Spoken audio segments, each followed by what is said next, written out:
આજે આપણે શાકભાજીની ઓળખ કરવાની છે। તમે બધા રોજ જુદા જુદા શાકભાજી મમ્મી બનાવતી હશે, તમે બધા ખાતા પણ હશો અને અમુક શાકભાજી તમને બધાને ભાવતા પણ નહીં હોય, પણ મમ્મી રોજ જુદા જુદા શાકભાજી બનાવે છે ને, એવા શાકભાજીની આજે આપણે ઓળખ કરવાની છે। જો મેં એ શાકભાજીનો ચાર્ટ લગાવ્યો છે, એમાં બધા જુદા જુદા શાકભાજી છે। તમે બધા જુદા જુદા શાકભાજી તમને ભાવતા હોય છે, અમુક તમે શાકભાજી ખાતા પણ નથી, પણ વધારે શાકભાજી ખાવા જ જોઈએ। બધા શાકભાજીમાંથી જુદા જુદા પ્રોટીન અને વિટામિન મળે છે, એટલે બધા શાકભાજી તમારે ખાવા જોઈએ। આજે એમના નામ બોલીશું। આજે જો આ છે ટામેટા છે, આ બટાકા છે, ડુંગળી છે, લસણ, ફુલેવર છે, કોબીજ, રીંગણ, ભીંડા, દૂધી, કારેલા, તુરિયા, કાકડી, વટાણા, ગવાર, મરચું, કાકડી મરચું, પાલક, કોથમીર, મેથી, પુદીનો, આદુ, ગાજર, મૂળો અને બીટ છે। તમે આ બધા શાકભાજી તમે જોયા હશે, તમે ખાતા પણ હશો। જો આ છે ટામેટા, ટામેટા લાલ લાલ રંગના હોય છે। તમે ગીત પણ ગાઓ છો ને, લાલ લાલ ટામેટું નદીએ નાવા જાતું, એવું ગાઓ છો ને। આ છે ટામેટા લાલ લાલ છે। તમે જે સોસ ખાવ છો એ પણ ટામેટાનો બનેલો હોય છે। આ છે બટાકા, બટાકાનું મમ્મી તમને બધાને શાક ભાવતું જ હોય છે। તમે વેફર ખાવ છો એ પણ બટાકાની હોય છે, કાકડી મમ્મી બનાવે છે એ પણ બટાકાની હોય છે, તમે આલુ પરોઠા બનાવો છો, ભાજી પાઉં ખાવ છો, એ બધામાં શું હોય? બટાકા જ હોય છે।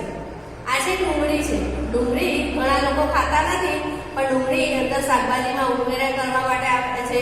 પછી પંજાબી શાક બનાવો એની ગ્રેવી કરવામાં પણ વપરાય છે, અને લોકો કાચી ડુંગળી પણ ખાય છે। આ છે લસણ છે, લસણ શાકમાં સ્વાદ લાવવા માટે લસણ નાખવામાં આવે છે। આ છે ફુલેવર છે, તમે ફુલેવર તમે ભાજી પાઉં ખાતા હશો, વઘારેલો પુલાવ ખાતા હશો, એમાં ફુલેવર લખાય છે। આ છે કોબીજ છે, તમે મંચુરિયન પુલાવ છે એવું ખાતા હોય, એની અંદર શું આવે છે? કોબીજ આવે છે। આ છે રીંગણ છે, રીંગણનો તમે મમ્મી ઓળો બનાવતા હોય છે, શાક બનાવતા હોય છે, પછી આખા રીંગણ પણ મમ્મી ભરીને બનાવે છે। આ છે ભીંડા છે, અત્યારે ભીંડાનું શાક તો બધા છોકરાઓને ભાવતું જ હોય છે। આ છે દૂધી છે, દૂધીના થેપલા છે, મુઠિયા છે, પછી હાંડવો છે, પછી તમે લગ્ન પ્રસંગમાં જાઓ ત્યાં દૂધીનો હલવો પણ હોય છે, તમે બધા દૂધીનો હલવો ખાવ છો ને। આ છે કારેલા છે, આ શું કહેવાય? કારેલા, કારેલા કેવા લાગે છે ભાઈ? કડવા કડવા લાગે છે, પણ કારેલા કડવા હોય અને તમને તાવ આવ્યો હોય તો તાવ મટી જાય છે। આ છે તુરિયા છે, શું કહેવાય? આ તુરિયા છે, એ દૂધી જેવા જ આવે, એ પણ તુરિયાનું શાક બનાવાય છે। આ છે કાકડી છે, કાકડીનું કચુંબર બનાવાય, સલાડ બનાવાય, અને તમે કાચી કાકડી સમારી અને મીઠું મરચું નાખીને પણ લોકો ખાય છે। આ છે વટાણા છે, વટાણા પણ તમારે વઘારેલી ખીચડી, પુલાવ, પછી ભાજી પાઉં બનાવે એમાં વટાણાનો ઉપયોગ કરવામાં આવે છે। ઘણા એકલા વટાણાનું શાક પણ છોકરાઓને બહુ ભાવે છે। આ છે ગવાર છે, આ મરચું છે, મરચું કેવું લાગે ભાઈ? તીખું તીખું લાગે છે। મરચું દાળને શાકમાં તીખાશ લાવવા માટે, સ્વાદ લાવવા માટે મરચું નાખવામાં આવે છે। પછી આ છે કેપ્સિકમ મરચું, આ કેપ્સિકમ મરચું જે છે કાકડી મરચું, એ તીખું આવતું નથી, તમારે ખાલી એમને અંદર ડેકોરેશનમાં અને એમને ખાલી ખાવા માટે તમારે વપરાય છે, પણ આ મરચું તીખું હોતું નથી, એને શિમલા મરચું પણ કહેવાય છે। આ પાલક છે, આ પાલકની ભાજી છે, તમે બધા પાલક પનીરને ખાવ છો ને, પછી પાલકના પરોઠા બનાવે છે, પાલકનો પુલાવ બનાવે છે, પછી આ પાલકની ભાજી પણ બનાવે છે બધા। આ છે કોથમીર છે, આ કોથમીરને શું કહેવાય? ધાણા પણ કહેવાય। આપણે દાળ, શાક, ગમે તે કઈ બી વસ્તુ બનાવી હોય એમાં ડેકોરેશન કરવામાં ઉપયોગી થાય છે। આ છે મેથીની ભાજી, મેથીની ભાજીની વસ્તુ પણ બધા બહુ બધી બનાવે છે, હાંડવો, ઢોકળા, મુઠિયા, થેપલા, એ બધું મેથીની ભાજીમાં ની બનાવે છે। આપણે શિયાળો હોય ત્યારે મેથીની ભાજી વધારે આવે એટલે એનો વધારે ઉપયોગ બધા કરે છે। આ છે ફુદીનો છે, ફુદીનો શાકની અંદર નાખવામાં આવે છે, પછી એને અને ચા બનાવીએ, ચાની અંદર પણ સ્વાદ લાવવા માટે ફુદીનો વપરાય છે। તમને શરદી થઈ હોય અને ફુદીનાવાળી ચા પીવો તો પણ તમને મટી જાય છે। આ છે આદુ છે, આદુ પણ દાળ અને શાકની અંદર સ્વાદ લાવવા માટે વપરાય છે, અને ચાની અંદર આદુ તમે નાખીને પીવો તો પણ શરદી મટી જાય છે।